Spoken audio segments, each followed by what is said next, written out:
Valenzuela, Andrea Mora, Jonathan, como siempre, por ahí también está Erika, Angie, Magali, Paola Vergara, bueno, a todos. Subiria, por ahí la veo también, a Dorisita, por ahí alcanzo a ver a Michelle Sarmiento, bienvenido también. Todos y cada uno, bienvenidos. Perdón si no los saludo a todos, pero pues no los veo todos en pantalla. Permítanme un segundo, yo comparto por aquí la presentación.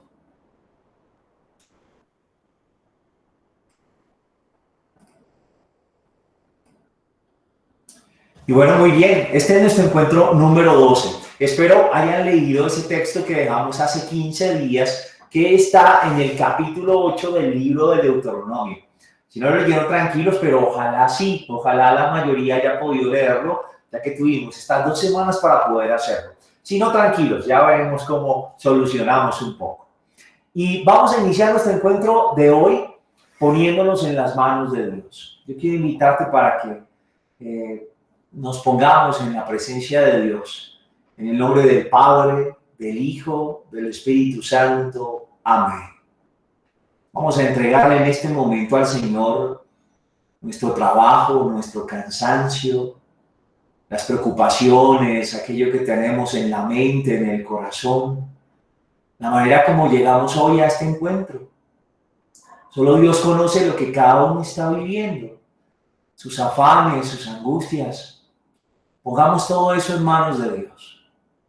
Señor, en este instante yo quiero dedicarme a aprender un poco más acerca de tu palabra. Por eso te entrego todo lo que traigo encima. Tú nos decías hoy en el Evangelio, vengan a mí los que estén cansados y agobiados, que yo los aliviaré. Confiando en tu palabra te presentamos todo lo que traemos en nuestra vida, lo que llevamos sobre nuestros hombros. Preséntaselo ahí a Dios. Se lo dejamos en sus manos. Y a partir de este momento, vamos a estar en el momento presente, aquí, ahora, en este curso, en esta sesión. Por eso también le pedimos a Dios que sea su Espíritu Santo el que nos acompañe. Hagamos juntos el himno que vemos en pantalla. Ven, Espíritu Santo, envía tu luz desde el cielo. Padre amoroso del pobre, donen tus dones espléndido. Luz que penetra las almas, fuente del mayor consuelo. Ven, dulce huésped del alma, descanso de nuestro esfuerzo. Tregua en el duro trabajo, brisa en las horas de fuego. Gozo que enjuga las lágrimas y reconforta en los duelos. Entra hasta el fondo del alma, divina luz, y enriquécenos. Mira el vacío del hombre, si tú le faltas por dentro. Mira el poder del pecado cuando no envías tu aliento. Riega la tierra en sequía, sana el corazón enfermo, lava las manchas, infunde calor de vida en el hielo. Toma el espíritu indómito, guía al que tuerce el sendero. Reparte tus 7 dones según la fe de tus siervos. Por tu bondad y tu gracia, dale al esfuerzo su mérito. Salva al que busca salvarse y danos tu gozo eterno. Amén. Gloria al Padre, al Hijo y al Espíritu Santo, como era en el principio, ahora y siempre, por los siglos de los siglos. Amén. Antes de empezar, tengo que contarles un chismecito acerca de esta oración que acabamos de hacer juntos. El Papa, San Juan Pablo II ahora, da un testimonio acerca de ese himno con el que iniciábamos nuestro momento de oración. Y él decía que siendo chico, siendo niño, le costaban mucho las matemáticas. Así que un día su padre le dijo que le orara esta oración al Espíritu Santo. Y él daba testimonio que desde que la hacía con fe profunda, empezó a irle mucho mejor en sus matemáticas. la fe de un niño en lo que pueda hacer y la acción del Espíritu Santo. Entonces ahí se lo dejo, qué bonito que pudiéramos varias veces al día, en la semana, orar al Espíritu Santo, ese paráclito que nos acompaña y al que no siempre nos dirigimos o al que no siempre acudimos. Es más famoso y más fácil hablar con Jesús o de pronto con el Padre, pero el Espíritu Santo también es Dios y está ahí para auxiliarnos. Cierro la cuñita y bueno, comencemos entonces con nuestro encuentro. Hoy vamos a hablar del último libro del Pentateuco. Con este encuentro finalizaremos nuestro estudio de esos primeros 5 libros de la Biblia: Génesis, Éxodo, Levítico, Números y Deuteronomio. Hemos dicho varias veces que constituyen una unidad de estos textos. Vamos a empezar hablando del Deuteronomio, algunos aspectos generales, antes de meternos a mirar el texto que teníamos del capítulo 8 para la lectura individual y de compartir un poco con quienes pudieron hacer la lectura acerca de aquellos aspectos que les llamaron la atención. Entonces hablemos de algunos aspectos generales de este último libro del Pentateuco, el Deuteronomio. Lo primero que tenemos que decir es que este es un libro diferente a los demás. ¿Diferente en qué sentido? Si te acuerdas, en la última sesión que tuvimos, hablábamos de cómo Génesis, Éxodo, Levítico y Números estaban muy interrelacionados, tanto que algunos hablaban de un tetrateuco, una unidad en esos libros, son muy frecuentes, se citan los unos a los otros todo el tiempo, se toman de referencia entre esos 4 libros, y en cambio con el Deuteronomio sucede algo diferente, y es que él solito tiene como toda una coherencia literaria y teológica. Él no tiene muchas referencias, casi son nulas las referencias a los primeros 4 libros, mientras que entre esos 4 sí se citan y se toman de soporte continuamente. Este no lo hace. Por eso hablamos de que tiene un toque diferente, muestra una unidad muy propia, una teología y una literatura armada en conjunto, sin hacer tanta referencia a los otros 4 libros del Pentateuco. Hablemos un poquito acerca de la composición de este libro del Deuteronomio. Y tenemos que decir que se encuentra como enmarcado el libro en 2 unidades narrativas, ¿sí? O sea, al principio y al final se presentan 2 narraciones. La narración del principio es el relato de los israelitas en el desierto. Ahí arranca, contando que están en el desierto, Moisés les va a dirigir unas palabras y toda esa narrativa abre el libro del Deuteronomio. Cerrará con otra narrativa y es el testamento y la muerte de Moisés, que lo vas a encontrar en el capítulo 31-34. La narración que habla de ese testamento y de la muerte de Moisés, que lleva al pueblo hasta la tierra, pero no entra en ella. Aquí hay algo bien interesante y es que quiero recordarte que cuando hablábamos del Pentateuco, hablábamos de que su personaje principal es Moisés y que aparece por allá en los primeros libros y es el protagonista principal del Éxodo y mira dónde va a venir a morir. Génesis, Éxodo, Levítico, Números, Deuteronomio. Es hasta el 5.º libro donde se nos habla de la muerte de Moisés, por eso él mueve toda esa trama, desde el Éxodo hasta ahorita el Deuteronomio, donde se nos habla de su muerte. Y en medio de esas 2 unidades narrativas, del pueblo en el desierto y de la muerte y testamento de Moisés, se van a dar 2 discursos. Mira que estamos como concéntricos, ¿sí? Como que empezamos con 2 narraciones, vienen 2 discursos y vendrá el centro del libro. Entonces, 2 narraciones en los extremos, al inicio y al final, 2 discursos más pacacito. El primer discurso es de Moisés, que exhorta al pueblo a que reciba la ley que Dios le da. Y el segundo discurso, que está ya hacia la parte cerca de la unidad narrativa final, es donde Moisés nuevamente hace una exhortación al pueblo para recibir la ley. Esos 2 discursos se enmarcan lo que será el centro del libro. Y el centro del libro va a ser el Código de Leyes del Deuteronomio, que lo vas a encontrar en los capítulos 12 al 26, un conjunto de leyes que guían el actuar del pueblo en relación con Dios y con los demás, etc. Entonces, esa es un poco la manera como está compuesto el libro del Deuteronomio que estamos estudiando en este día. Es un libro que, ¿cómo explicar ese hecho de que como que se diferencia un poco de los cuatro anteriores, el Génesis, Éxodo, Levítico y Números? Parece ser que este libro fue escrito con una finalidad muy clara. El libro de Deuteronomio se escribió para dar una introducción a algo que se conoce como la historia deuteronomista. Es decir, que hay una, pongámoslo en términos de novela, haz de cuenta que es una serie, ¿sí? ¿Cómo se llama esto? Una saga que se abre con el libro del Deuteronomio. El libro del Deuteronomio sería como la primera película de esta historia deuteronomista, la apertura. Y esta historia deuteronomista estaría conformada por el Deuteronomio, por Josué, por Jueces, por Samuel y por Reyes. Estos cuatro libros, ¿sí?, conformarían lo que se conoce como la historia deuteronomista. De tal manera que este libro tendría esa finalidad, introducirnos a toda esa historia que nos van a contar los libros que ya te he mencionado. Si tuviéramos que hacer una sinopsis de este libro o hablar un poquito acerca de los temas que lo comprenden, tendríamos que decir que en él se da una clara teología de la alianza. La alianza es el tema principal, es el tema que hace leer toda la historia de Israel.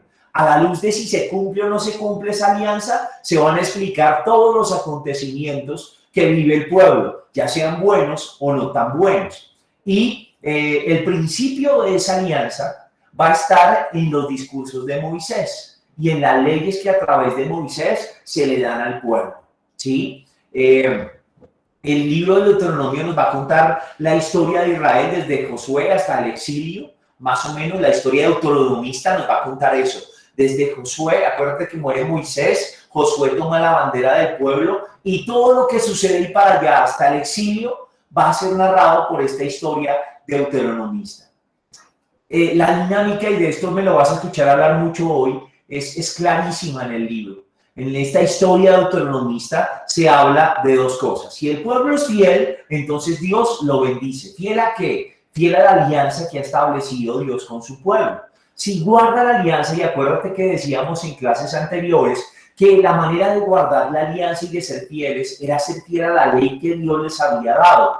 Si el pueblo hace eso, si guarda los preceptos de Dios, entonces tiene la bendición. Pero si el pueblo es infiel, si el pueblo rechaza esa ley que Dios le da, se extravía y siendo Yahvé un Dios celoso, le da su corazón a otros dioses, entonces va a venir la maldición, va a venir la desgracia sobre el pueblo y sobre todo la gran catástrofe, el exilio. Desde que empezamos este curso, nos hemos dado cuenta que un referente muy grande de todos los libros es el exilio de Babilonia. De hecho, muchos de los libros fueron escritos durante el exilio. Y acuérdate que tenían esa finalidad de dar ánimo y esperanza a un pueblo que se encontraba lejos de su tierra y lo había perdido todo. Este libro nos va a explicar por qué sucede esa calamidad del exilio de Babilonia. Y va a estar muy relacionado con que el pueblo se ha apartado de su cumplimiento de la alianza. Ha dejado de guardar la ley que Dios le ha dado. Si bien esa es la historia deuteronomista, entonces ¿por qué este libro se mete en el Pentateuco y no se dejó así, como historia deuteronomista? Pues vas a ver por qué. Mira, lo que pasa es que como acabas de ver en el contenido y en esa manera como está estructurado, al corazón de este libro hay un código de leyes. Ese código que está, si no me falla la memoria, del capítulo 12 siguientes.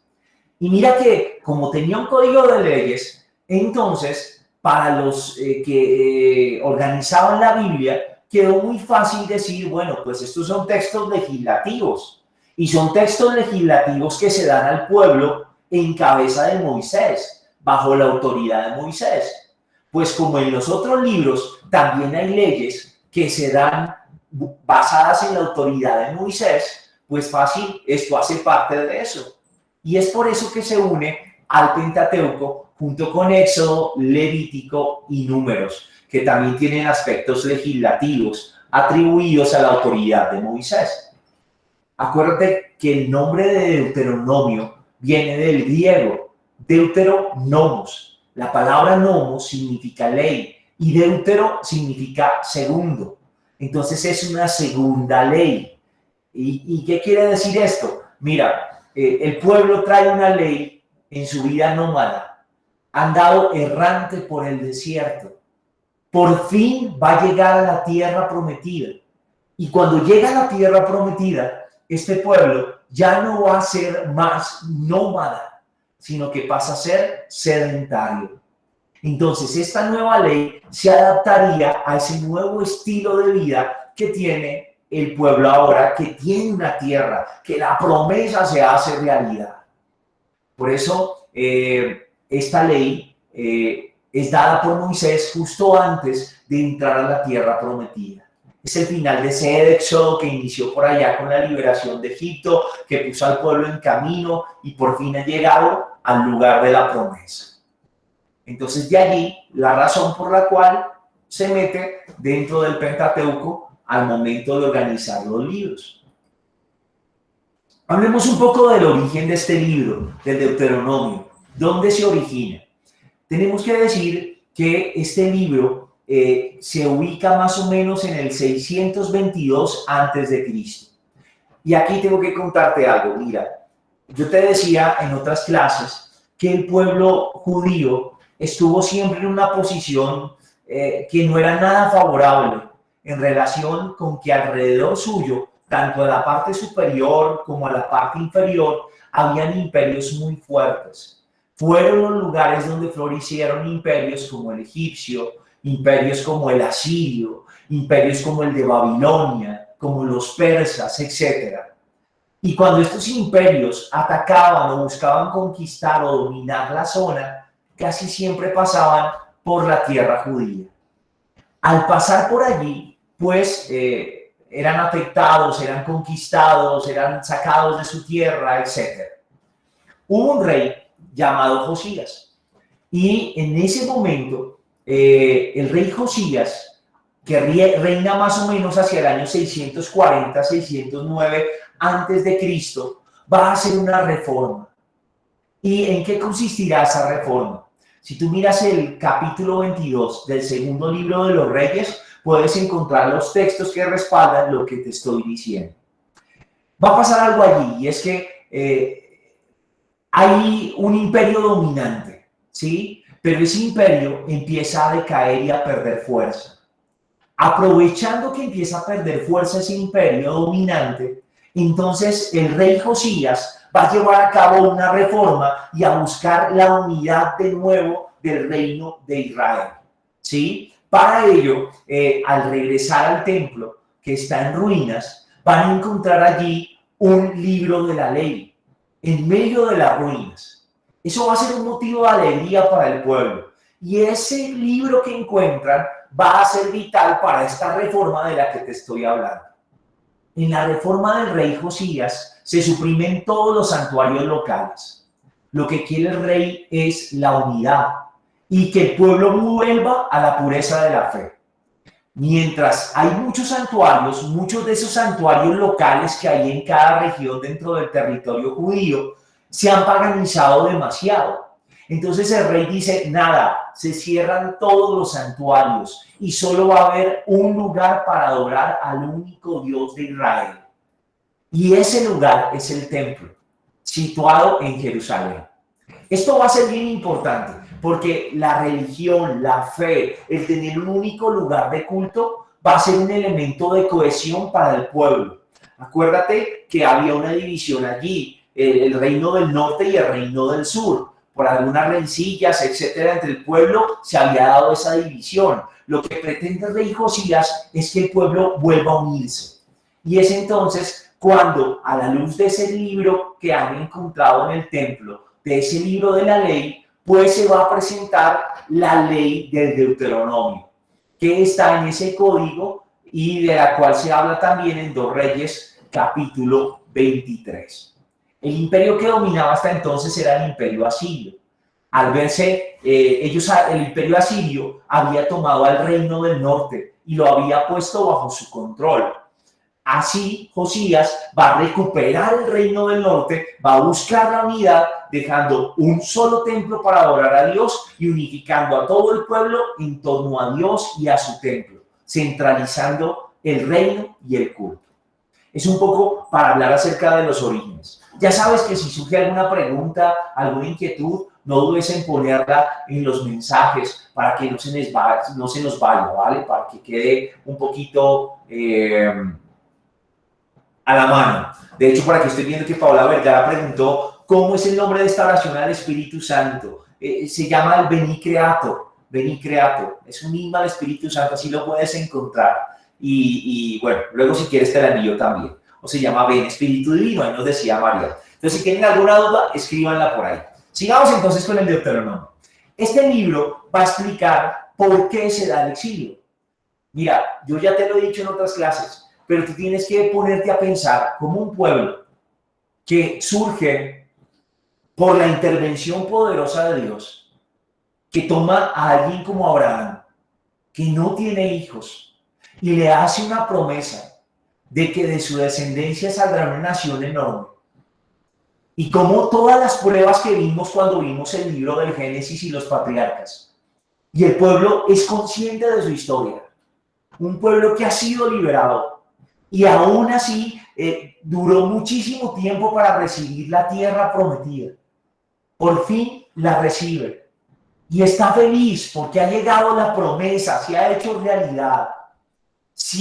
Monta en su ciudad, su reino, y de un momento a otro vienen y se les meten al rancho, perdóname la expresión, les destruyen su templo, que es el lugar donde adoran a Dios, y les quitan la tierra porque además se los llevan cautivos a otro país que no es su tierra, a Babilonia.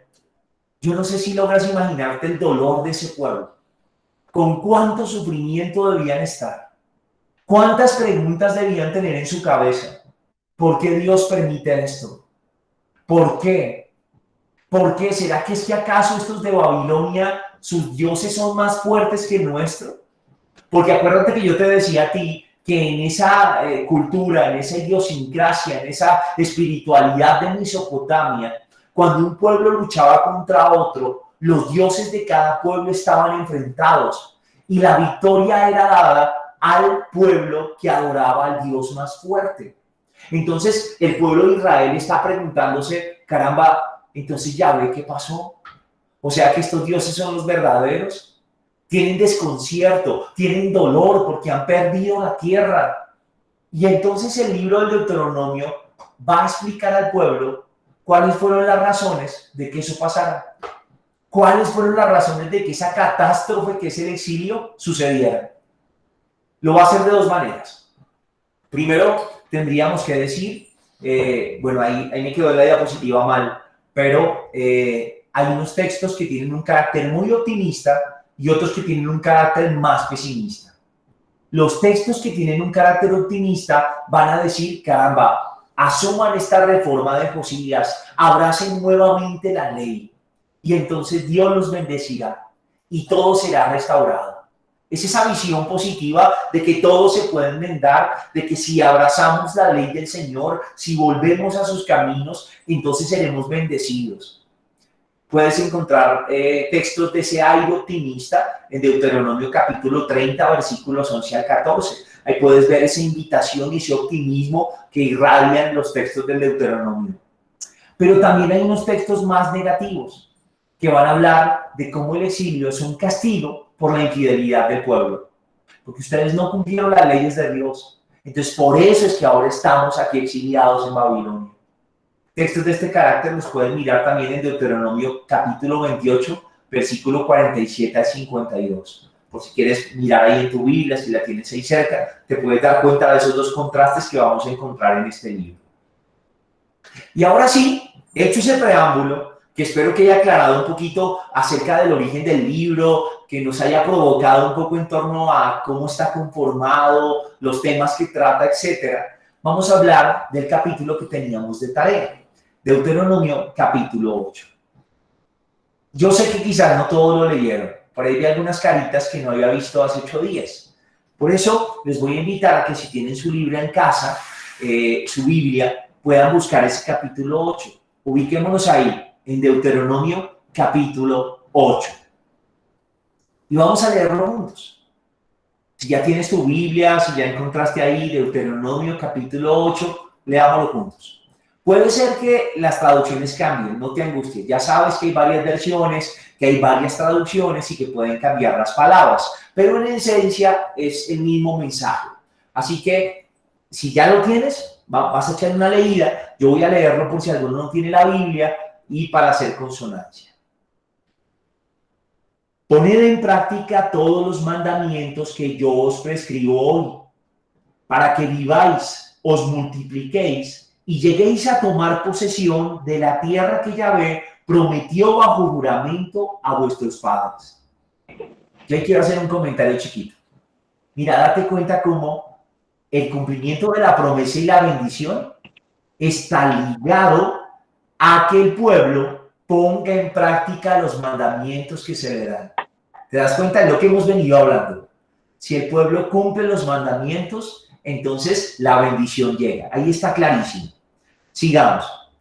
Acuérdate de todo lo que de todo el camino que Yahvé tu Dios te ha hecho recorrer durante estos 40 años en el desierto, para humillarte, para probarte y para conocer lo que había en tu corazón, si ibas a guardar sus mandamientos o no. Te humilló y te hizo pasar hambre y después te alimentó con el maná que ni tú conocías ni habían conocido tus padres, para hacerte saber que no solo de pan vive el hombre, sino que el hombre vive de todo lo que sale de la boca de Yahvé. No se gastó el vestido que llevabas, ni se hincharon tus pies a lo largo de esos 40 años. Así te darás cuenta en tu corazón de que Yahvé tu Dios te corrige, igual que un hombre corrige a su hijo. Y guardarás los mandamientos de Yahvé, Dios, tu Dios, siguiendo sus caminos y temiéndole. Es repetitivo en estos versículos esa palabra, seguir los caminos de Yahvé, seguir los caminos de Yahvé. Continuemos, versículo 7. Ahora Yahvé tu Dios te introduce en una tierra buena, tierra de torrentes, de fuentes y ontanares que emanan en los valles y en las montañas, tierra de trigo y de cebada, de viñas, higueras y granados, tierra de olivares, de aceite y de miel, tierra donde no comerás el pan tasado y donde no carecerás de nada, tierra cuyas piedras son hierro y de cuyas montañas extraerás el bronce. Comerás hasta hartarte y bendecirás a Yahvé tu Dios en esa tierra buena que te ha dado. Mira cómo usa muchas figuras relacionadas con fecundidad para hablar de la maravilla que es esa tierra prometida, de la manera como han llegado por fin como a la plenitud de esa promesa que Dios les había hecho. Continuemos. Guárdate de olvidar a Yahvé tu Dios, descuidando sus mandamientos, normas y preceptos que yo te prescribo hoy. No sea que cuando comas y quedes harto, cuando construyas hermosas casas y vivas en ellas, cuando se multipliquen tus vacadas y tus ovejas, cuando tengas plata y oro en abundancia y se acrecienten todos tus bienes, tu corazón se engría y olvides a Yahvé tu Dios que te sacó del país de Egipto, de la casa de la servidumbre, que te ha conducido a través de ese desierto grande y terrible, entre serpientes abrasadoras y escorpiones, lugar de sed y sin agua, pero hizo brotar para ti agua de la roca más dura, que alimentó en el desierto, que te alimentó con el maná, que no habían conocido tus padres, a fin de humillarte y ponerte a prueba para al final hacerte feliz. Qué curiosa esa situación. Si se logran dar cuenta, nos pasa todavía hoy. En necesidad los seres humanos buscamos con más fuerza a Dios, pero cuando todo marcha bien tendemos a olvidarnos. Nos puede pasar que si necesitamos un trabajo, por ejemplo, acudamos con más fuerza a la oración, pero luego lo tenemos y nos ocupamos tanto que uno se aleja de aquel que le dio la bendición. Hoy pasa mucho. Lo mismo le sucede al pueblo y de eso los está advirtiendo este texto. Cuidado, que ahora que lo tienen todo, se olviden de Dios. Y mira qué reiterativo el decirle al pueblo, no te puedes olvidar de lo que Dios hizo por ti. No te puedes olvidar que Dios te liberó. No te puedes olvidar de cómo te trajo libertad y te guió por ese desierto en medio de todas las pruebas que implicaba atravesarlo. Es muy reiterativo ese tema. Continuemos.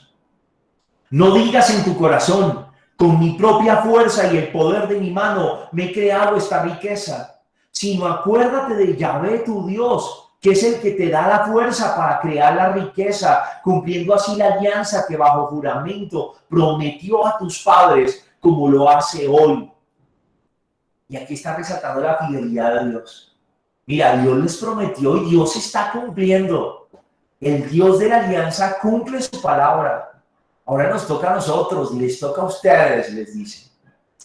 Pero si llegas a olvidarte de Yahvé tu Dios, si sigues a otros dioses, si les das culto y te postras ante ellos, yo certifico hoy contra vosotros que pereceréis.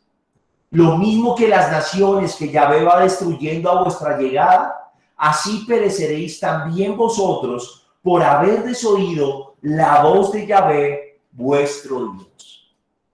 Ese es el texto que tenemos. Si no lo habías leído, ya quedaste al corriente de qué vamos a hablar en este instante.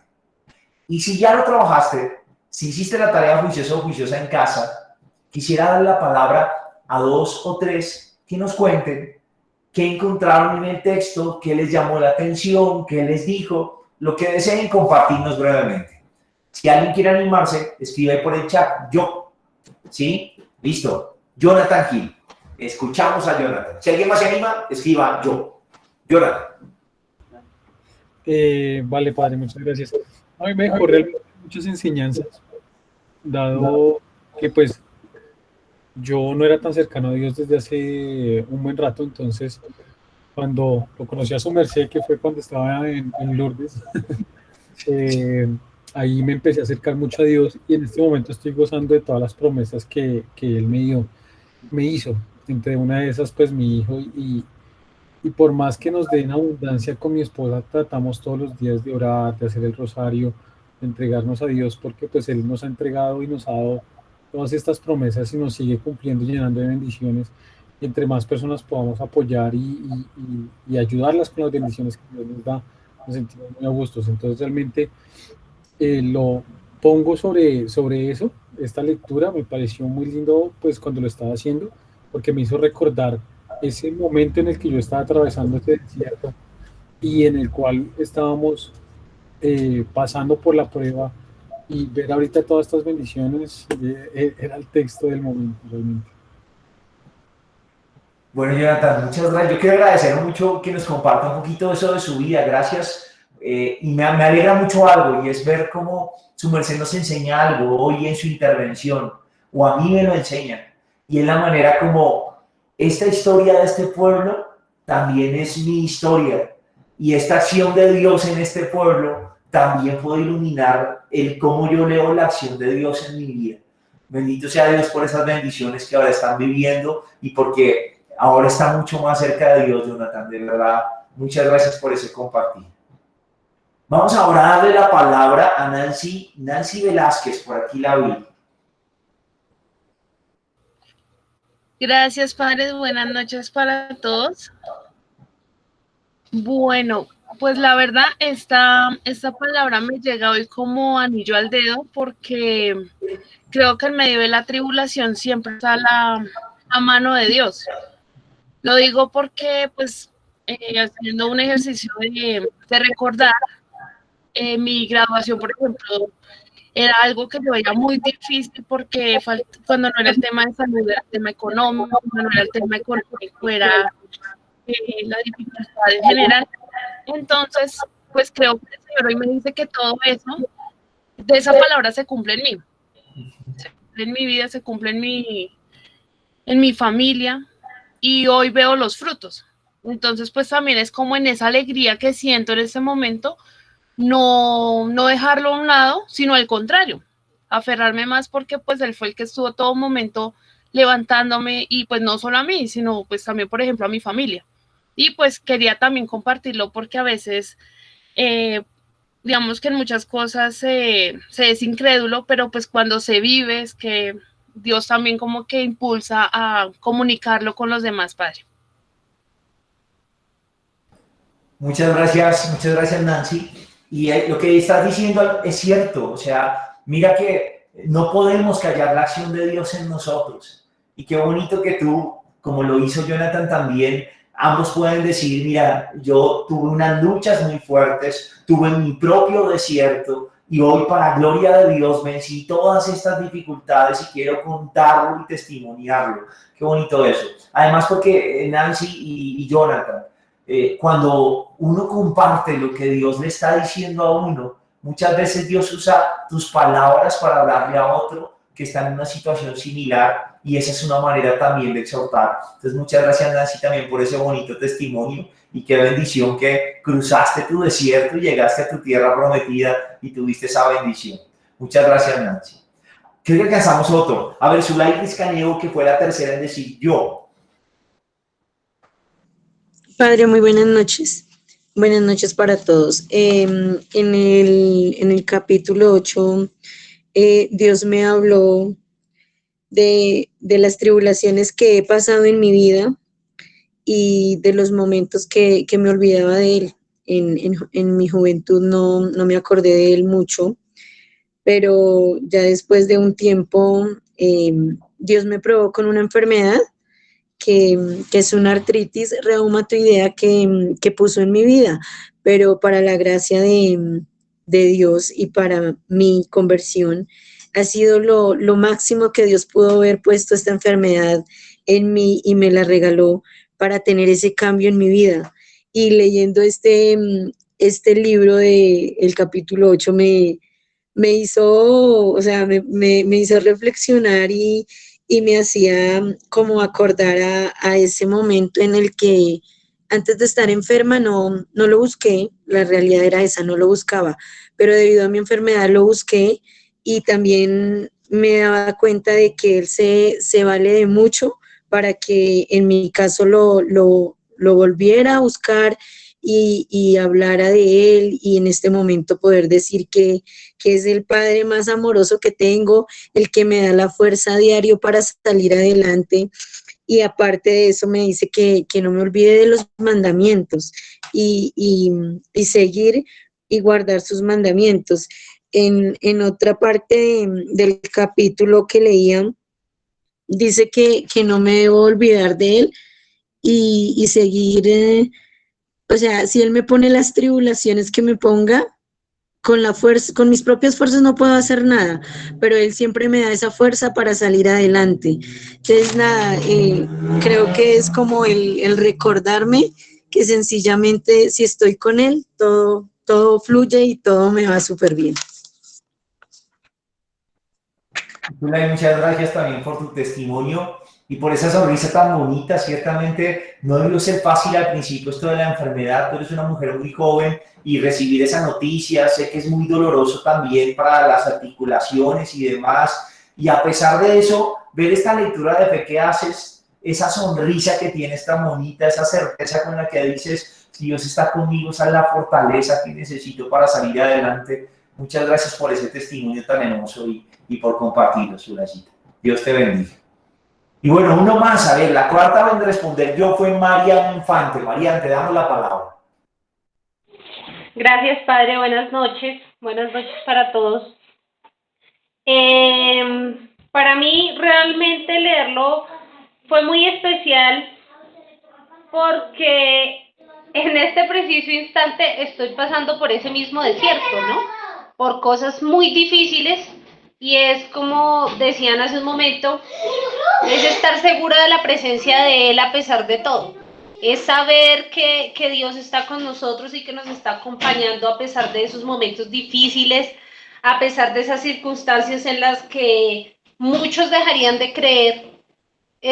Yo he sentido más fuerte su presencia y he sentido como ese aquí estoy, yo te acompaño, yo te apoyo y realmente ha sido muy bonito porque sí, ha sido tener la oportunidad de fortalecer mi fe. Este tipo de encuentros realmente me ayudan muchísimo, poder estar acá, poder aprender. Es algo que a mí me ha ayudado muchísimo para poder aceptar las cosas como están pasando en este momento. Entonces, poder escuchar esto, poder saber que quizás esto es para fortalecer mi fe y para poder servir a los demás, y que quizás las cosas que me están pasando pues no son tan graves como uno las piensa en ocasiones, ¿no? Y que quizás Dios está permitiendo que todo esto pase para que yo aprenda a amarlo más y amar más a mi prójimo, y entender que Él está presente en cada persona y en cada palabra que yo digo, ¿no? Entonces, ¿cómo sirvo yo a mis hermanos? Versilo. ¿Y qué es versilo? Es versilo, mi juez.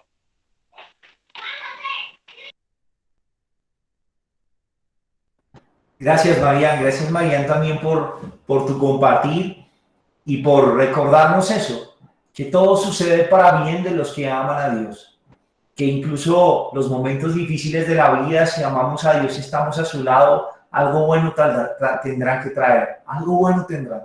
Dios siempre escribe derecho en renglones torcidos. Esa es nuestra esperanza y nuestra certeza.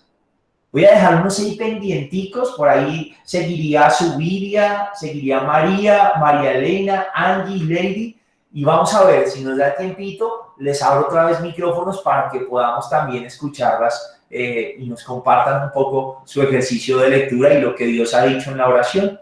Entonces, las dejamos aquí en remojo y retomo, y luego voy a ser ágil para que podamos tener más tiempo y continuar con intervenciones.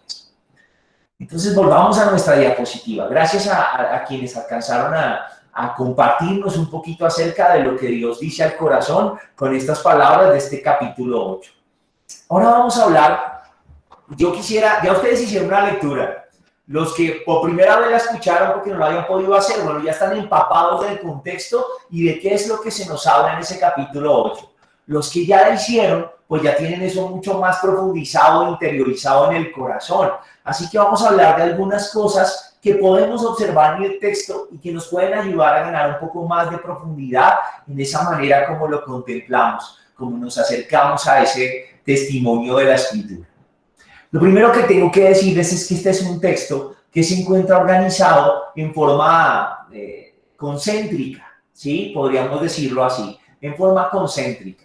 Y aquí pueden ver en esa diapositiva la estructura que más o menos tiene el texto. Ya van a ver por qué les hablo de esta estructura. Acuérdense que hablamos del quiasmo, si lo recuerdan, y hablábamos de una estructura quiásmica, y que era un recurso que algunos de los compositores de los textos usaban para darle estructura al texto a nivel literario, el quiasmo.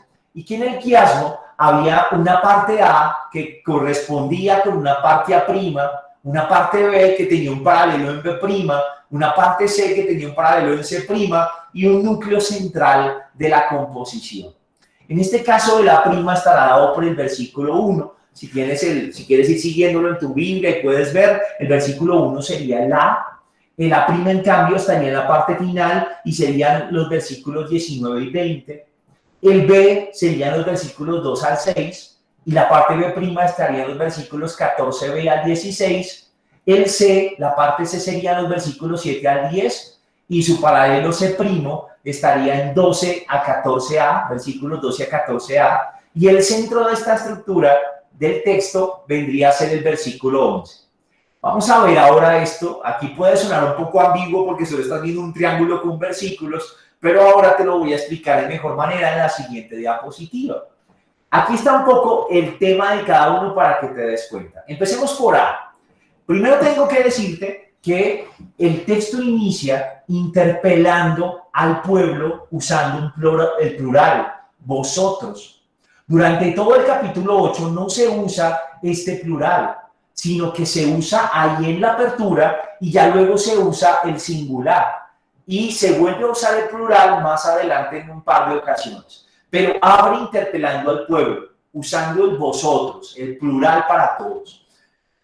Ahora, la parte A1, que sería el versículo 1, es una exhortación. Moisés habla ahí al pueblo y le está diciendo, mire, pongan en práctica todos los mandamientos que yo les prescribo hoy para que vivan, se multipliquen y lleguen a tomar posesión de la tierra que Yahvé prometió bajo juramento a sus padres. Esa exhortación les está invitando a cumplir esos preceptos y les está anunciando felicidad y bendición. El paralelo de esa A1 sería el A'. Y el A' son los versículos 19 al 20. Y allí ocurre algo distinto. También se exhorta, pero no se anuncia bendición, sino que el énfasis va a estar en la amenaza de maldición. Y lo dice Moisés así: si llegas a olvidarte de Yahvé tu Dios, si sigues a otros dioses, si le das culto y te postras ante ellos, yo certifico hoy contra vosotros que pereceréis. Lo mismo que las naciones que Yahvé va destruyendo a vuestra llegada, así pereceréis también vosotros por haber desoído la voz de Yahvé nuestro Dios. Entonces mira, dos exhortaciones, A y A'. A exhorta y anuncia bendición si se cumplen los preceptos. B exhorta y anuncia maldición si se deja Yahvé y se va detrás de otros dioses. Ahí está el paralelo de esos dos. Miremos un poco la B. En la parte B del texto, versículos 2 al 6, ese tiene una unidad muy propia. Y de hecho esos versículos 2 al 6 también están ordenados de forma concéntrica. Ahorita lo vas a ver, ya te lo voy a mostrar.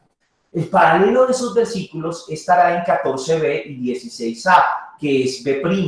Allí hay un pequeño himno a ese Dios que salvó de Egipto y se resaltan todas las cosas que hizo en torno a la liberación y sobrevivencia a través del desierto para el pueblo de Israel. Miremos un poco lo que te estoy diciendo de esa parte B, donde te digo que hay una estructura también concéntrica. Espero no sea mucha información, pero es para que veamos un poco cómo el escritor armó el texto y quiso ponerlo. Voy a pasar un momento la diapositiva para que puedas ver de qué te estoy hablando en torno a estos versículos. Mira, estos versículos 2 al 6 también tienen esa estructura concéntrica. En este caso, espérame un segundo, la parte A y A' van a hablar del camino del Señor Dios, de caminar. Esos son los verbos que las hermanan. Y mira que sí, como iniciamos en el 2 es, acuérdate de todo el camino que Yahvé tu Dios te ha hecho recorrer durante estos 40 años en el desierto. Está hablando del Señor tu Dios que te ha hecho recorrer ese camino y que no debes olvidarlo. Ahora miremos la parte A', que sería la última. Siguiendo sus caminos y temiéndole. Nuevamente aparece el hablar de caminos. Tienes que seguir los caminos del Señor. Ese es el elemento común de estas dos partes, A y A'. Si miramos las partes B y B', el común denominador es que se va a hablar de conocer, de que guarden su corazón, de que se le sondea el corazón al pueblo, que Dios lo conoce y de que debe guardar sus mandamientos. Son los temas que hermanan esas dos partes. En el caso de la parte B, dirá, para humillarte, para probarte y para conocer lo que había en tu corazón, si ibas a guardar sus mandamientos o no. Si ves, ahí están los dos temas, sondear su corazón y saber si iba a guardar o no sus mandamientos. Y en la parte B' de estos versículos 2, 5 y 6, dirá, así te darás cuenta en tu corazón de que Yahvé tu Dios te corrige igual que un hombre corrige a su hijo y guardará los mandamientos de Yahvé. Mira que están los dos temas, corazón y mandamientos. ¿Sí se dan cuenta la correspondencia? Y ahora miremos la parte C. En la parte C se habla del hombre que vive. Y allí, ¿qué se dice? En el versículo 3b, para hacerte saber que no solo de pan vive el hombre. Y la parte que le corresponde sería, sino que el hombre vive de todo lo que sale de la boca de Yahvé. El común denominador es que el hombre vive. Vive no solo de pan, vive de toda palabra que sale de la boca de Yahvé. Entonces mira que el texto guarda también en esos versículos del 2 al 6 una estructura con esa característica quiásmica un poco. Volvamos ahora hacia la otra diapositiva y miremos finalmente la parte C. En la parte C, en la primera parte, 7 al 10, la palabra que más aparece es tierra. De hecho, se menciona 7 veces. Y cuando se habla de esa abundancia que leíamos ahorita, se mencionan 7 alimentos. Es una tierra que es perfecta. Recuerda que 7 en la Biblia habla de plenitud, de perfección. Entonces, ese que sean 7 veces que se menciona la tierra, es que definitivamente es la tierra. Y 7 alimentos es que definitivamente es próspera, o sea, es perfecta para dar de todo lo que necesitamos para comer. ¿Sí? Está resaltando un poco eso. La tierra prometida es una tierra buena. Esa es la idea central de esa parte C.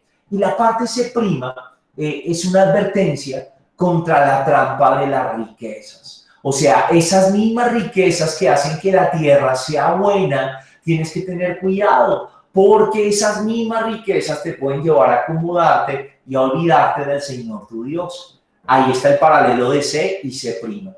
Al centro de esta estructura quiásmica encontramos el versículo 11, donde dice, se habla de primera persona y es como la idea esencial del texto. Miremoslo juntos. Guárdate de olvidar a Yahvé tu Dios, descuidando sus mandamientos, normas y preceptos que yo te prescribo hoy. Y es natural que este sea el centro de este discurso, porque el objetivo de Moisés es decirle al pueblo, caramba, cumplan los preceptos y les irá bien. Olviden los preceptos y les irá muy mal. Cumplan los preceptos del Señor. El corazón de ese texto.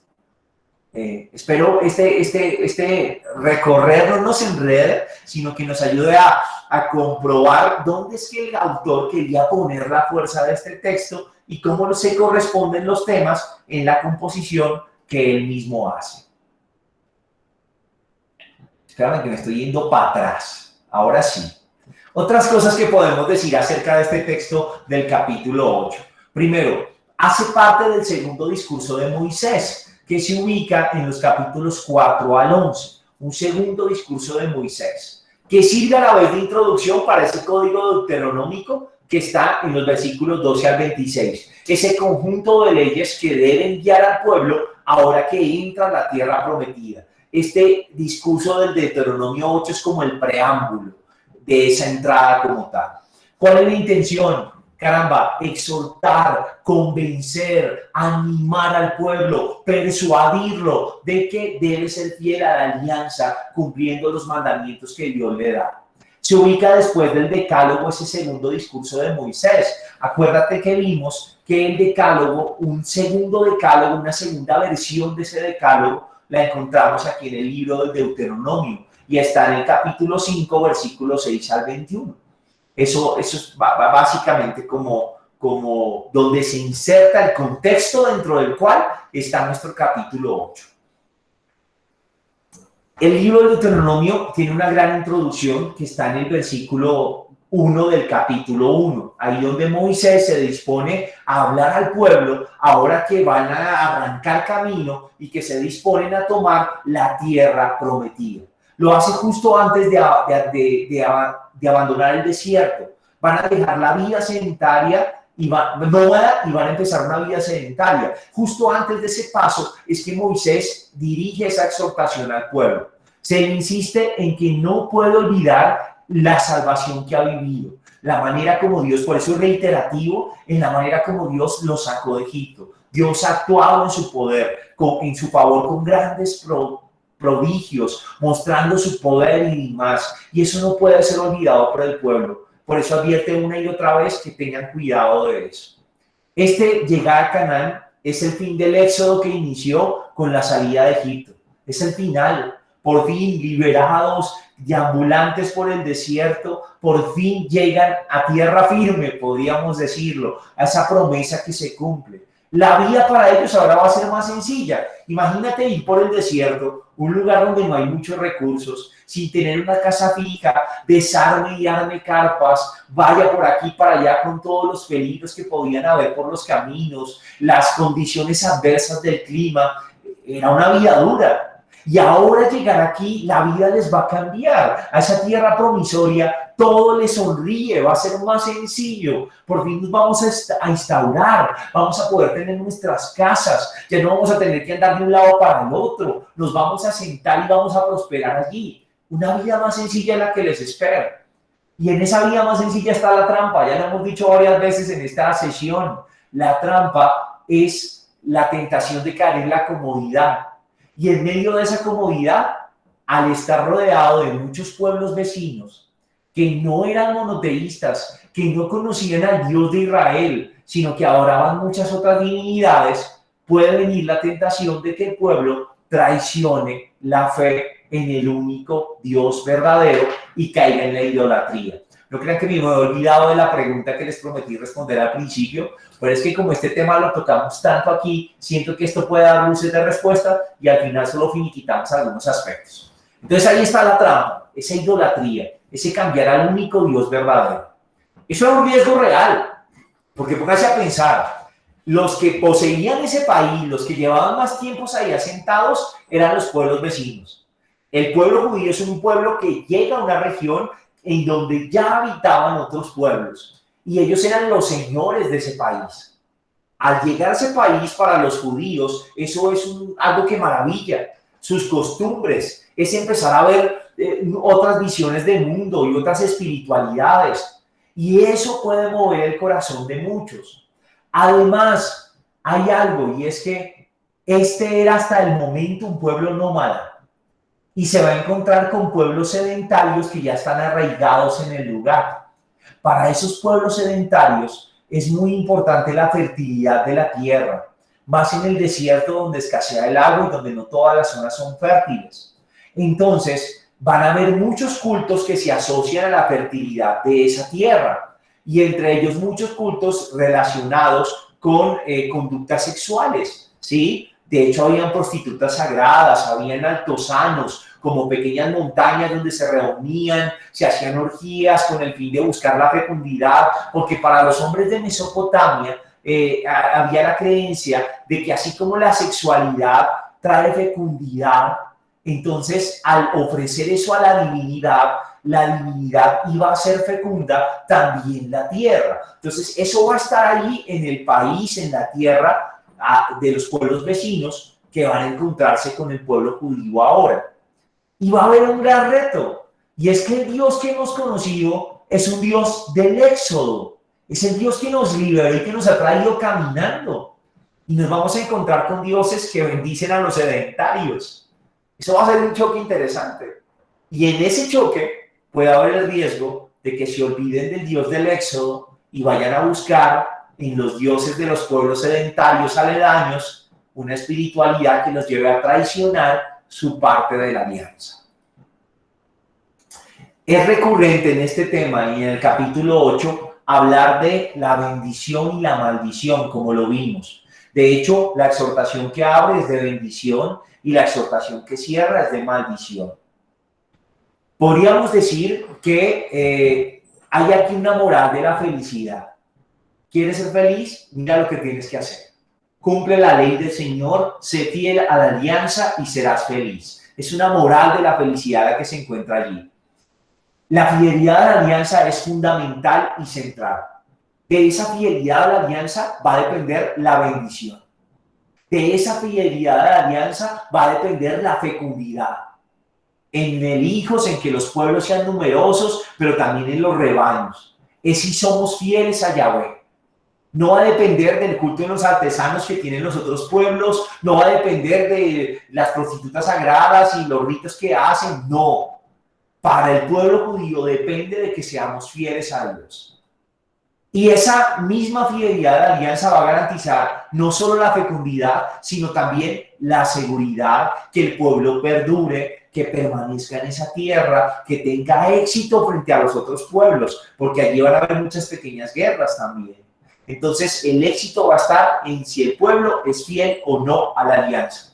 Si es infiel, va a venir la maldición y particularmente esto explicará el exilio, que es como la gran catástrofe que va a caer sobre el pueblo en el tiempo en que se escribieron estos libros.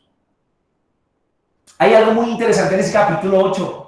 Y eso creo que ya lo descubrimos nosotros con esas intervenciones tan bonitas que hicieron Jonathan, Zulay, Mariam. Creo que ahí ya hay algo de esto que les voy a decir. Y es que eso que sucede ahí con Moisés y el pueblo es un presente que también vivimos hoy y que el pueblo judío que está exiliado lo lee como si le tocara su hoy. No es una historia del pasado, es algo que compromete el presente del lector. En el capítulo se nos narra el presente de Moisés en ese momento de su vida. Moisés que exhorta, que está al final del Éxodo. Y ese presente que está exhortando Moisés en el texto, cuando lo leen los judíos del exilio, también lo leen como suyo. También ellos son herederos de una promesa. También ellos son deudores de una alianza. También ellos quizás han roto la alianza y por eso están en esta situación. También para ellos es la promesa de bendición si se vuelven a Yahvé. Y para nosotros, como lo decían ustedes en sus testimonios, también nos toca. También nosotros somos herederos de este Dios. También en ocasiones nos alejamos de Él y por causa del pecado traemos la muerte a nuestra vida.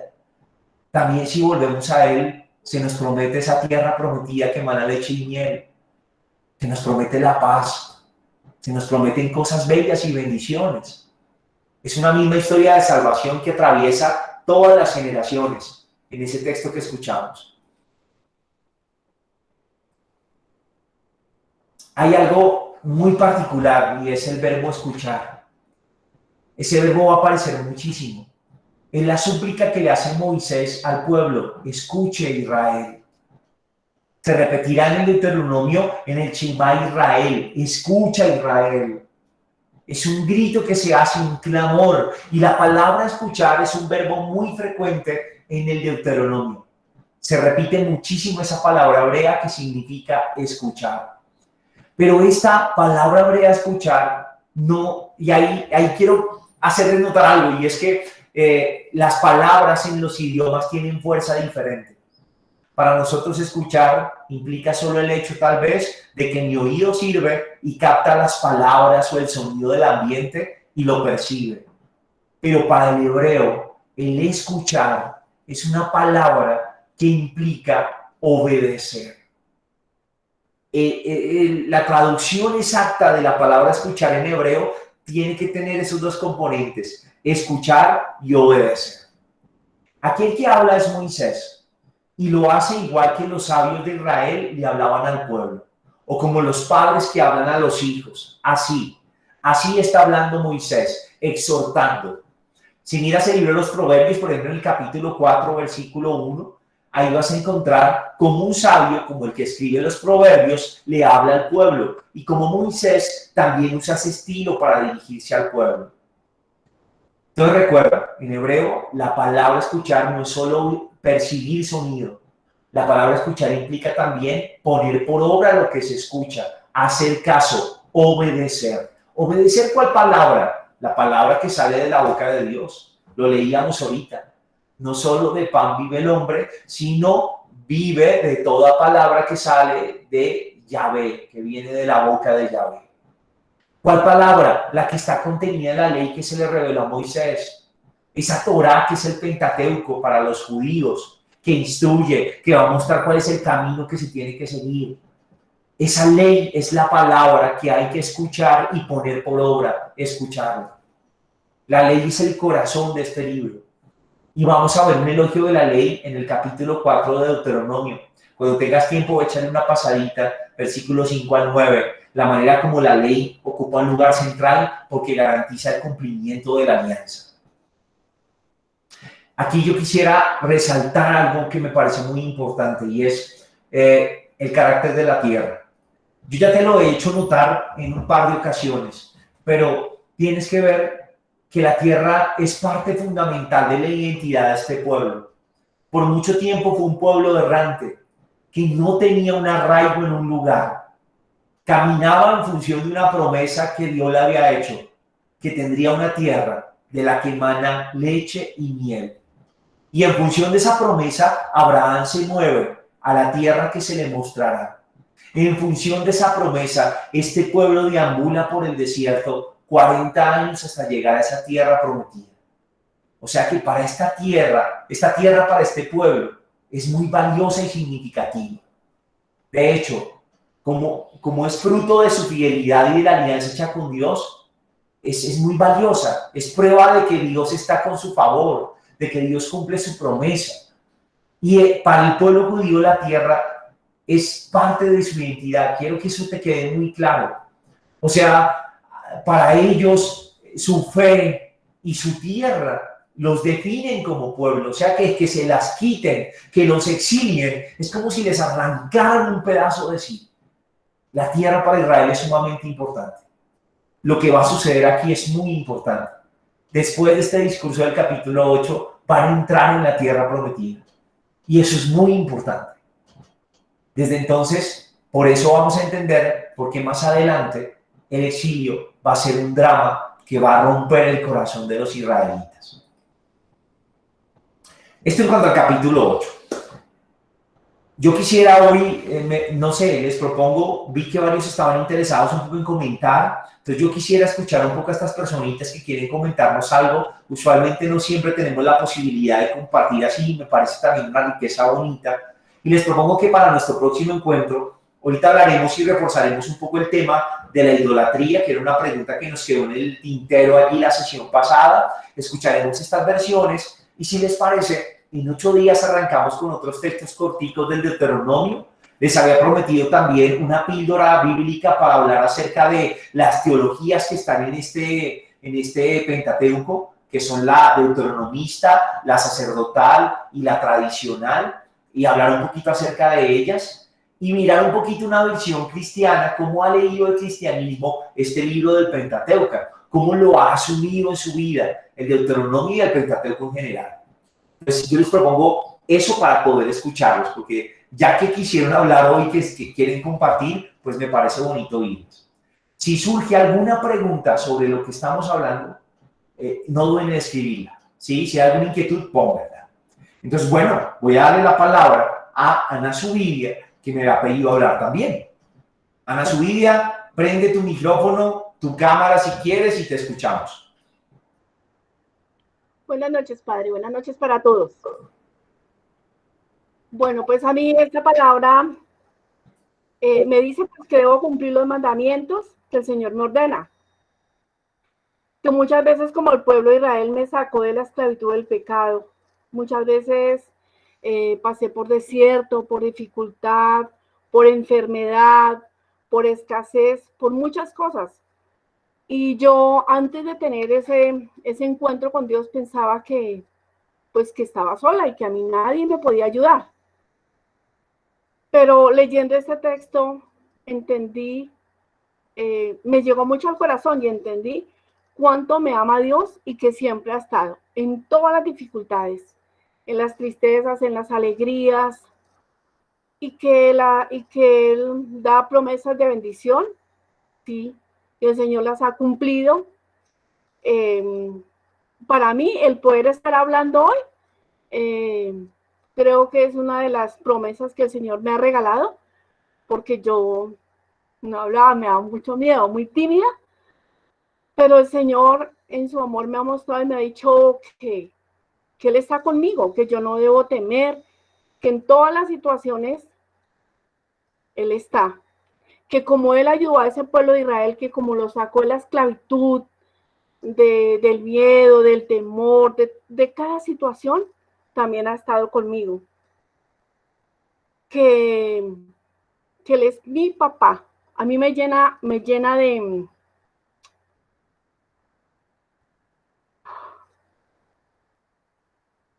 mucha esperanza y de mucha confianza. Saber que tengo un papá y que me ama y que siempre ha estado conmigo en todo momento y sigue estándolo a pesar de mis rebeldías, de mi infidelidad, de todas las cosas que uno vive a diario, pero Él está ahí. Y esto me llena de regocijo, de esperanza, de seguir adelante, de saber que enfermedades, porque hay enfermedades, han habido situaciones, problemas, que en este momento tengo un dolor muy grande en mi corazón, pero que Él está ahí y que lo que yo le estoy clamando, Él me lo va a conceder. Él me va a ayudar. Él me va a ayudar a salir de esta situación porque es mi papá, que me ama y que me seguirá amando hasta cuando Él me tenga en esta vida. Muchas gracias, Padre. Muchas gracias, Anita, y muchas gracias por animarte, porque sabemos que sí, que te cuesta mucho hablar y que habías querido hacerlo hace muchas clases, y bueno, fue en esta clase que te animaste. Muchas gracias por todo lo que nos compartes. Vamos ahora a darle la palabra, por aquí vi yo a María, espera, a María Elena, no, María Bermúdez, María Bermúdez. Buenas noches, Padre. Y todos. Buenas noches. ¿Sí me escuchan? Sí, te escuchamos. Listo, ok, gracias. Bueno, yo estuve haciendo la lección divina pues con el texto y me llamó mucho la atención que pues como que siempre repetía Moisés a los israelitas lo que Dios le decía, que le inspiraba que les dijera. Y eso de que cumplieran, que miraran cómo los había llevado por el desierto durante 40 años, los había probado, los había humillado y sí, esas pruebas por las que los sometió era pues para ver si ellos iban realmente a cumplir los mandamientos. Entonces, así como han dicho muchos compañeros, ahorita en este momento, en nuestros tiempos, la alianza de Dios, los mandamientos y la promesa de Dios, pues está vigente. Yo debo cumplirlo, yo debo en el medio donde yo estoy, en el lugar donde yo vivo, con mis vecinos, con mis amigos, con mis hijos, pues debo comportarme como realmente una hija de Dios, respetando esa alianza y cumpliéndola. ¿Y cómo se cumple? Pues yo personalmente opino y pienso, y así lo siento, que es ayudando al necesitado, que si hay un enfermo yo lo puedo ir a visitar, colaborarle, que si un vecino necesita un favor, bueno, de muchas maneras uno puede colaborar. Entonces yo pienso que Dios me llama a seguir haciendo eso. Y Dios recalca mucho que no se olviden de Él, que no se olviden de su amor, de todo lo que Él hizo por ese pueblo, porque uno perecería. Y entonces la forma de nosotros perecer ahorita, yo digo, si yo no cumplo, obviamente me voy a perder, o sea, voy a perder mi alma, voy a perder el cielo, pues que es la esperanza que uno tiene de llegar allá.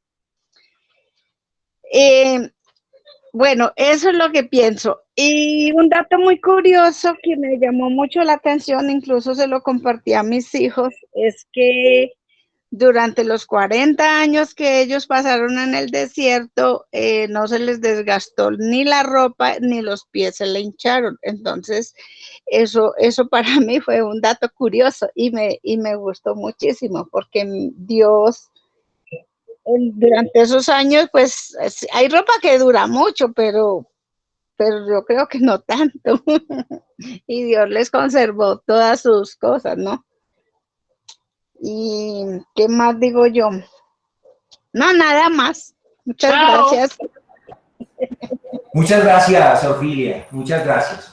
Bueno, aquí nos haces notar algo, y es, claro, para los cristianos, este texto tiene su plenitud en la ley del amor, ¿no? Esa es la ley que tenemos que cumplir y a la que estamos todos invitados a hacer realidad. De hecho, recuerden que en textos del Nuevo Testamento, como por ejemplo uno de los evangelios, en donde Jesús habla del juicio final, él dice que al final Dios separará a unos de otros como el pastor separa las ovejas de los cabros. y pondrá a unos a la derecha y a otros a su izquierda. Y dirá a los de la derecha, vengan, benditos de mi Padre, porque tuve hambre y me dieron de comer, tuve sed y me dieron de beber, estuve enfermo y me visitaron, desnudo y me vistieron. Y ellos preguntarán, Señor, ¿cuándo estuviste así e hicimos algo por ti que no te vimos? Y Él les dirá, yo les aseguro que cada vez que lo hicieron con uno de estos pequeños, conmigo lo hicieron.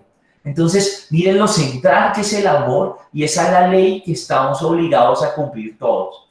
Obligados entre comillas, ¿no? Porque no puede ser un simple cumplimiento. Yo puedo hacer las cosas porque me toca. Eso es cumplir. Es como toca. Eso es lo que luego caerá el pueblo judío. Después, en tiempos de Jesús, cumplían, pero no vivían. Habían perdido el corazón de la ley. Y el corazón de cada mandamiento es el amor. Si perdemos el amor, lo perdemos todo.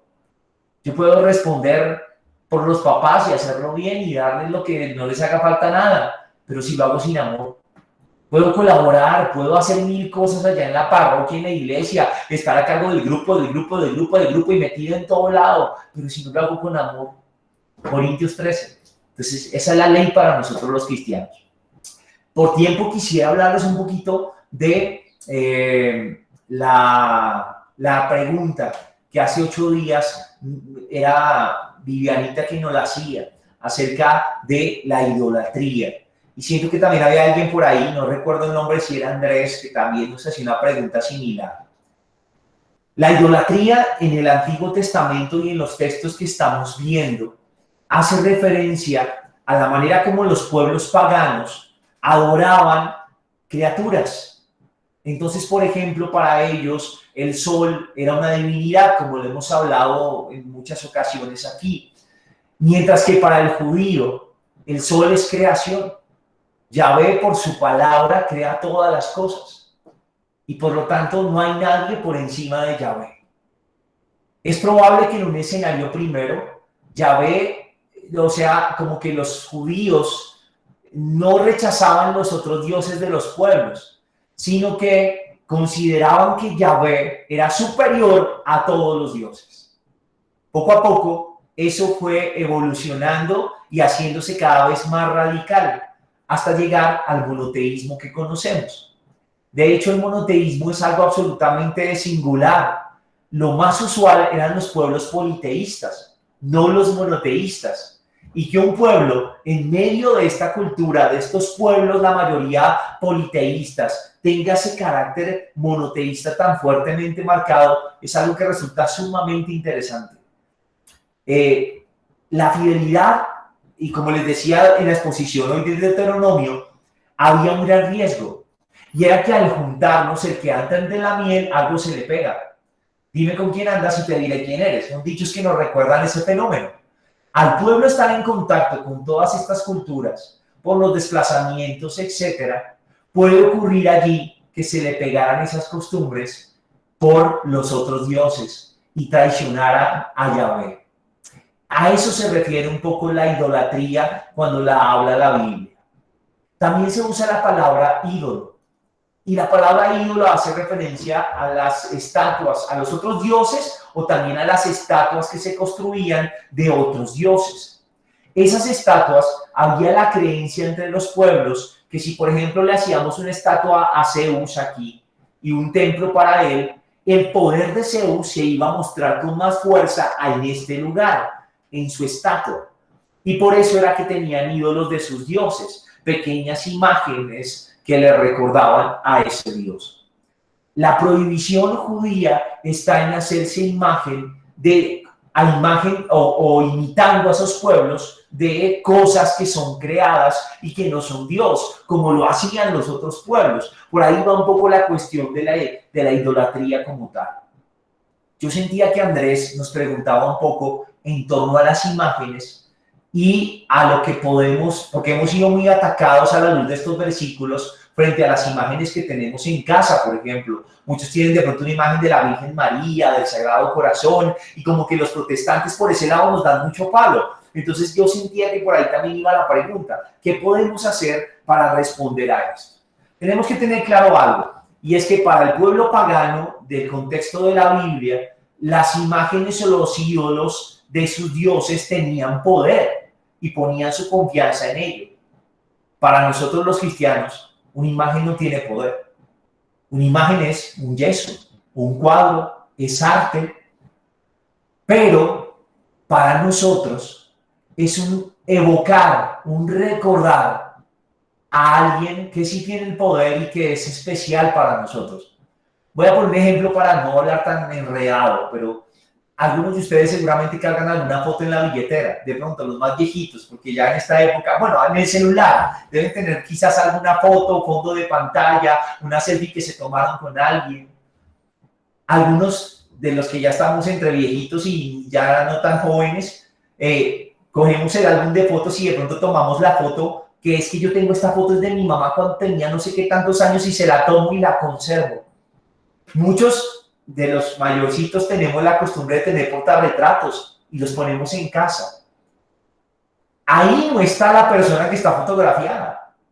Puede ser que hasta mi papá ya haya muerto, pero cuando yo veo la foto que tengo en la sala de mi papá, eso me hace recordar a esa persona tan especial que ya no está conmigo, pero que amo y a quien le debo tanto. Esa misma función es la que tiene para nosotros una imagen, un cuadro. Es recordar algo especial de ese Dios bueno que amamos, de nuestros santos, de la Santísima Virgen María. Pero una imagen del Sagrado Corazón, ¿esa imagen tiene poder? No, nada. Y estaría muy mal si uno de nosotros creyera que el milagroso es el que toco, que a veces podemos caer en eso y hay que tener cuidado. El milagro no está en que yo toque el yeso del Señor de los Milagros. No. El milagro está en que mi fe sea capaz de mover las montañas y de creer en ese Jesús que ha dado su vida por mí, que me ama. Y Él puede orar con o sin imagen. ¿Lo puede hacer? Si tenemos eso claro, no tenemos problema con las imágenes. ¿Cuál es el lío? Sabemos que son una representación humana, pero que son como un signo que nos llevan a ver algo que está más allá. Nos recuerdan el amor de Dios, nos recuerda su bondad. Ver un buen pastor nos recuerda que Jesús es el buen pastor que da su vida por nosotros. Ver un Señor crucificado es recordarnos que en una cruz fuimos salvos y que Dios me amó y se entregó por mí. Ver una imagen de la Santísima Virgen es recordar que también tenemos una madre que nos fue dada en la cruz y que Dios se hizo hombre y se encarnó en ella y que hay un modelo de mujer y de discípula. A eso tienen que llevarnos las imágenes. Si lo está haciendo así, no es idolatría. Pero si yo creo que es esta medallita la que me trae el favor y no otra, que es esto y no la gracia de Dios lo que me da el poder, pues estoy siendo idólatra. Entonces, pero el sentido original está en que simplemente son medios que nos permiten recordar o evocar algún elemento característico de esa bondad y misericordia de Dios, de nuestra Santísima Virgen o de los santos mismos y de sus méritos, como ejemplo para vivir la santidad. No sé si con estos elementos respondo un poco a la pregunta, Vivi, especialmente tú que la formulaste. Creo que era Andrés, que no, es que no me acuerdo el nombre del muchacho, pero cuéntanos, Vivi, si sí, si no, si hay más dudas. Joana también era parte de esta pregunta. Cuéntenme un poco y si algo comentamos. Pues yo no fui padre. Pero no, sí, pues sí, tenía como conocimiento de eso, pues porque tuve la bendición desde pequeña en estar en grupos de oración de niños, luego de adolescentes, hasta ahora, entonces pues como que gracias a eso tenía como medio formación en eso.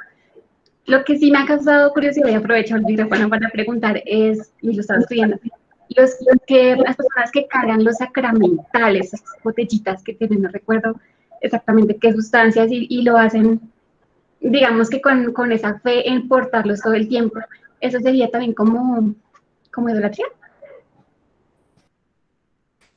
Bueno, hay que tener cuidado con los sacramentales en algo. O sea, ciertamente nosotros creemos, y desde la fe y desde la mediación eclesial, que hay una gracia especial en estos sacramentales, ¿sí? ¿Qué es lo importante? Primero, que no desvirtúen los sacramentos. O usualmente entre nosotros como pueblo católico tenemos, por ejemplo, el aceite exorcizado y es una costumbre que ha cogido mucha fuerza en muchas parroquias, sobre todo, no sé, en México, de pronto Doris, en tu país, no sé, pero en el nuestro se celebra mucho el 14 como el Señor de los milagros. Es un Cristo crucificado que se venera mucho los 14. Y allí se bendice el aceite, la gente lo lleva, es un aceite que venden muchas veces hasta de cocina y pues se usa para ungir en enfermedades y etcétera. Hay que tener cuidado con eso, porque puede terminar uno desvirtuando el sacramental que puede ser el aceite bendito con la unción de los enfermos. Y no es lo mismo. La unción es el sacramento por medio del cual Dios actúa pidiendo la gracia para la persona enferma de la salud. ¿Sí? Es ese, es Cristo sanando. ¿Qué pasa? Es un sacramento que es eficaz en su acción. Cuando eso empieza a desvirtuarse y el sacramental a ocupar el lugar de la unción o a asimilarse, ya estamos cayendo en un error. El agua bendita, por supuesto, nosotros desde nuestra fe creemos que la gracia de la bendición y que esa agua que es criatura del Señor, por medio de nuestra fe, la acción de la iglesia y la oración, puede ser signo de bendición para el hogar que se lleva, para el vehículo que se bendice, etc. Pero es un signo. No puede ser mi fe en eso. Mi fe está en Dios. Mientras el centro sea Dios de nuestra fe, las cosas van bien, la brújula está bien puesta. Si cualquier otra cosa que no sea Dios toma su lugar, ya sea el agua bendita, ya sea el aceite, ya sea la novena de tal santo, quitó el centro a Dios y lo tomó él, estamos mal. Empezamos, aquí hay un dicho que dice miar fuera del tiesto, perdónenme lo grotesco, pero por ahí va, es eso. Mientras Cristo sea el centro y sepamos que por medio de Cristo nos vienen todas las gracias, todo va bien. Pero el día que borremos a Cristo y pongamos tal oración, tal santo, tal santa, que es que el aceite del Padre tal que me lo bendijo, que es que la sal que me la exorcizaron y no pusiste en el centro a Jesús, no, eso ya deja de ser cristiano, la estás embarrando. Y ahora algo más que tiene que ver con nuestro tema de hoy. El día que nos quedamos en esos ritos, en que, ok, le doy el agua bendita a mi marido que me dijeron que era buena para el genio, que le cocinara con ese y con la sal que me exorcizaron y le hago la comida para que le vaya mejor, para que se le baje el mal genio, ok.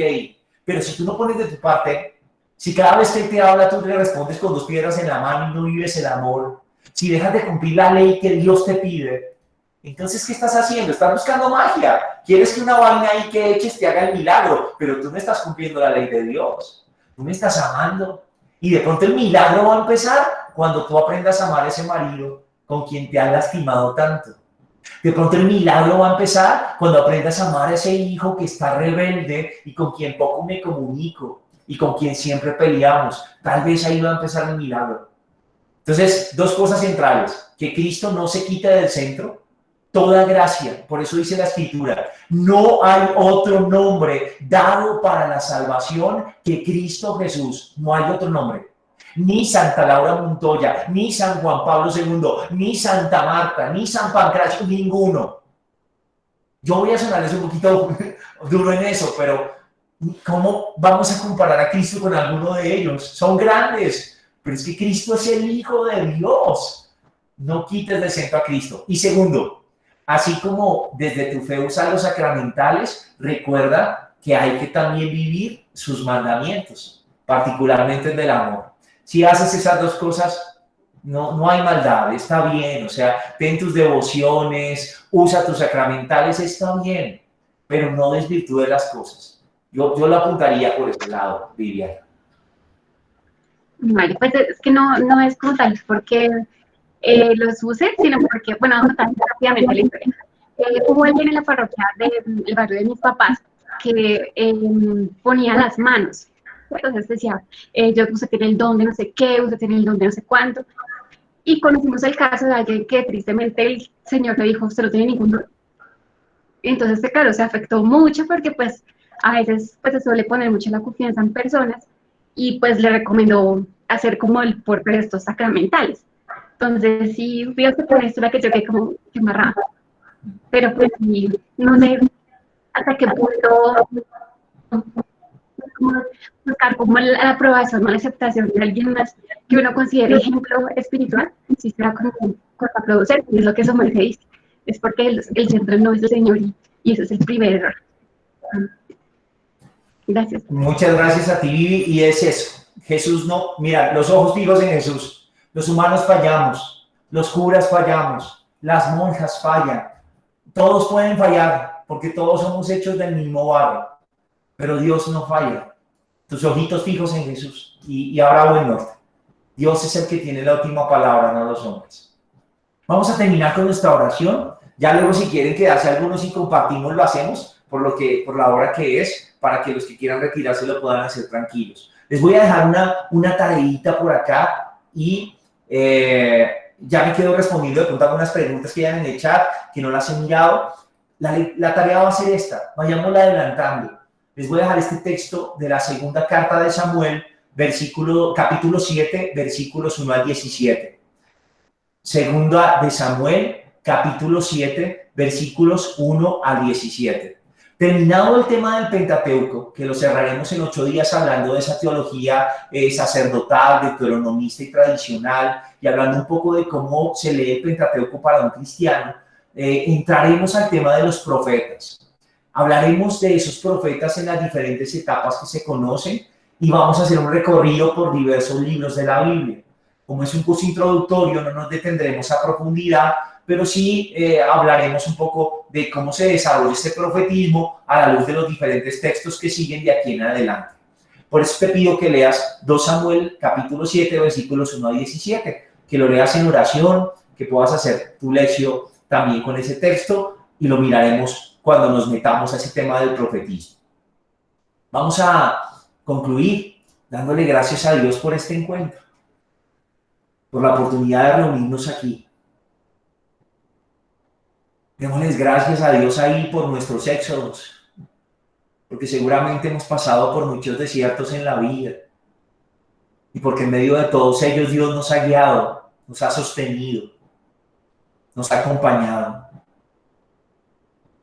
Démosle gracias a Dios porque igual que les cumplió a esos judíos dándoles la tierra prometida, también a nosotros nos promete una patria y es el cielo. También en nosotros Él cumple sus promesas. Digámosle juntos: Padre nuestro, que estás en el cielo, santificado sea tu nombre. Venga a nosotros tu reino. Hágase tu voluntad en la tierra como en el cielo. Danos hoy nuestro pan de cada día. Perdona nuestras ofensas, como también nosotros perdonamos a los que nos ofenden. No nos dejes caer en tentación y líbranos del mal. Dulce Madre, no te alejes. Tu vista de nosotros no apartes. Ven con nosotros a todas partes y solos nunca nos dejes. Ya que nos amas tanto como verdadera Madre que eres, haz que nos bendiga el Padre, el Hijo y el Espíritu Santo. Amén. Bueno, espero no haya sido muy enredado el tema de hoy. Muchas gracias a todos por su compañía. Y bueno, nos encontramos en 8 días en nuestro próximo encuentro de este curso bíblico. Gracias por estar, por su fidelidad, por su constancia. Dios nos los bendiga mucho. Un saludo a todos. A Dorisita, que siempre la veo por ahí. Y a todos, muchas gracias. Y bueno, si alguno quiere quedarse conversando, podemos seguir hablando un poquito de esas dudas que tienen. Los que tengan que irse, porque sé que es tarde, bendecida noche. Padre, muchas gracias. Dios te bendiga. Dios te bendiga. Hasta luego. Buenas noches. Igualmente, hasta luego. Si algo en el Classroom ya quedó cargada la oración, el Padre nos compartió al inicio del encuentro. Gracias, Jonathan. Por aquí hay una pregunta de Lady Joana. ¿Actualmente los pueblos siguen peleando por la tierra prometida? Lady, tenemos que decir que sí, que particularmente el territorio donde se ubica el pueblo judío, tú sabes que a lo largo de la historia los judíos han vivido como en una diáspora constante. De hecho, ellos por mucho tiempo estuvieron en varias regiones de Europa. Encuentras judíos regados por todo el mundo. Ese territorio de Jerusalén y demás es cuna de varias religiones. Y al ser cuna de varias religiones se las pelean, incluso los santuarios. Hay una guerra allí fuerte. Entonces se puede decir que en la actualidad todavía están en conflicto en esa región. Son unos conflictos muy fuertes, no solo entre judíos, sino con musulmanes, con cristianos, hay persecuciones, hay rencillas políticas, hay mil cosas allí en ese lugar de esa tierra prometida. Todavía es motivo de disputa.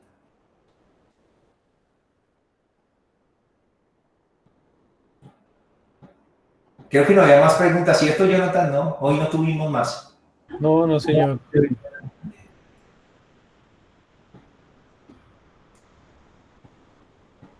Leidicita, por ahí te estaba leyendo que querías hablar, perdóname que no, con el tiempo ni te di la palabra, yo no sé si Lady todavía está por ahí, Lady Joana Sandoval.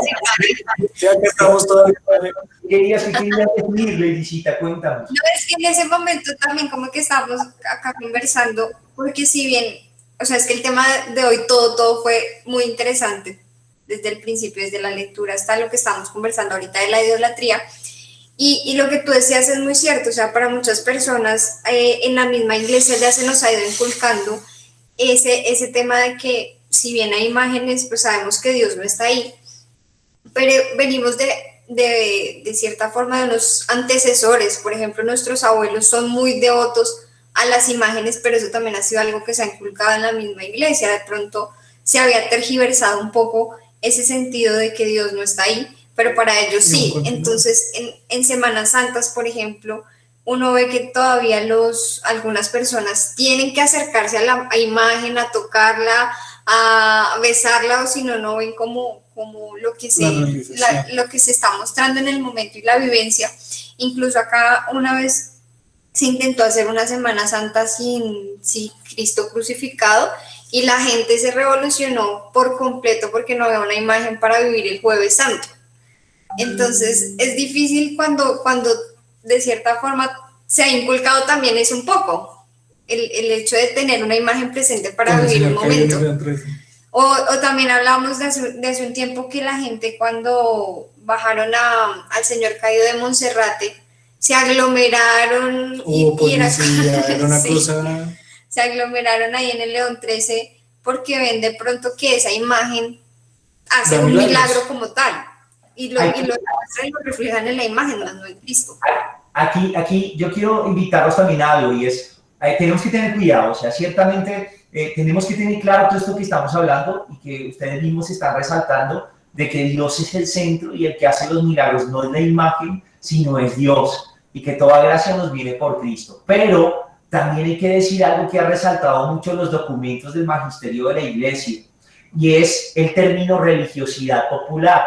Cuando hablamos de religiosidad popular, hablamos de todas esas expresiones, como las que tú estás describiendo, como la de Semana Santa, el amor por las imágenes, la veneración que siente el pueblo por las procesiones, la fe en los santos. Todo eso hace parte, las novenas, todo eso hace parte de una religiosidad popular que tiene unos valores también, ¿sí? O sea, no es como un estado a superar, que no vayamos a caer en eso como que uno dice, ay, es que esos todavía están como, ay, no entienden, o sea, ya quiten todo eso. No, hay unos valores bonitos. Mira, por ejemplo, nuestra gente en los campos, la hermosura, ellos ven una imagen de Nuestra Señora y se quitan su sombrerito y agachan la cabeza.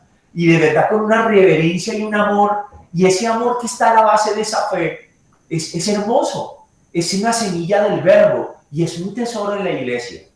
¿El ideal cuál es? Que juntos caminemos a descubrir el verdadero sentido de eso, que no nos quedemos ahí. Pero mientras en la existencia como estamos actual, mientras evangelizamos más, mientras llegamos a ese encuentro cada vez más cercano con Jesucristo, allí en la religiosidad popular ya hay unos valores del reino, una devoción sincera. Yo creo firmemente que, por ejemplo, la gente que va a la Semana Santa, puede que a muchos les falte esa conversión que quisiéramos, porque muchos cristianos aparecen solo en Semana Santa y es cada año que llegan al templo y de resto suerte. Pero ya ahí hay algo muy lindo, y es ese amor y esa reverencia a ese Dios a quien aman y buscan. Entonces, que quedemos claros que en esa religiosidad popular no la vemos como algo peyorativo o algo negativo, sino que allí, de acuerdo con todo lo que ha visto la Iglesia en los documentos, hay también unos valores de fe que son muy valiosos y que deben ser orientados adecuadamente, acompañados y valorados por la iglesia. Súper, gracias por la explicación porque no lo había visto así.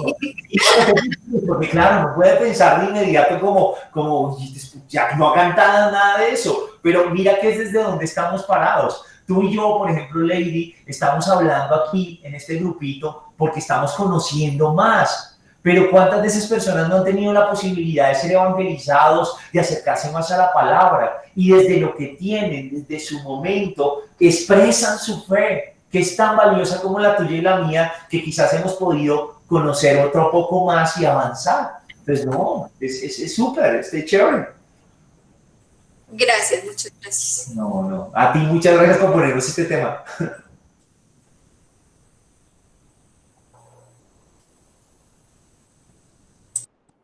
David está muy serio hoy. No, es que hoy quería que Joana participara y hablara, entonces me propuse hoy a quedarme callado y más bien como motivarla. Yo estaba como, escríbale, diga que quiere hablar. Él es el Aarón de esta relación. No, Está súper bien. Gracias. Me parece chévere esa dinámica, qué bonito, qué bonito. Porque ciertamente David, bueno, los que no conocen a David es mucho más expresivo, él sabe. Joana también tiene, pero Joana se mide un poquito más. Ella participa, no es que no participe, pero como que es más sopesada en el participar. Y qué bonito hoy que la estés apoyando para que ella también exprese un poco más bonito, chévere. Bueno, sí. Si no hay más preguntas, yo los dejo. Y de verdad, gracias, padre. Gracias a todos. Muy amables. Dios me los bendiga. Feliz noche. Chao. Amén. Bendiciones. Dios los bendiga. Nos vemos en 8 días con el favor de Dios. Gracias, padre. Doris, me encanta verte sonreír.